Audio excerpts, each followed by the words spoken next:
రావణ్ అనేటువంటి యూట్యూబర్ మీద, ఈ రావణ్ అనే పేరు ఒక ఇబ్బంది. మళ్ళీ ఈ రావణ్ అనేటువంటి యూట్యూబర్ పైన జరుగుతున్నటువంటి ఏదైతే అసాధారణమైనటువంటి అణచివేత ప్రక్రియ ఉందో చాలా సిగ్గుచేటు.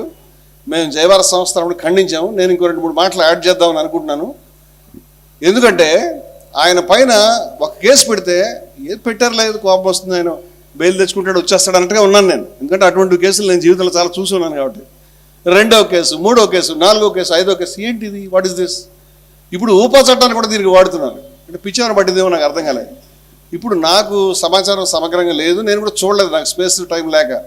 నాకు తెలిసినంత వరకు ఆయన పైన ఆయన ఉగ్రవాదుల్ని ఏదో ఆయన స్ఫూర్తిగా ఆయన రెచ్చగొడుతున్నాడనో లేకపోతే ఆయన వీడియోలు చూసి ఊపా చట్టం పెడుతున్నారంటే, ఒకవేళ అది నిజమైతే కనుక నేను తెలుసుకున్నది, అయ్య బాబు వారెంత రావణ్ణి, ఆయన ప్రశ్న ఛానల్ రావణ్, ఈ దేశంలో యూట్యూబర్లు అందరూ కలిసి ఎంత అండి, వాళ్ళ ఇన్ఫ్లుయెన్స్ ఎంత?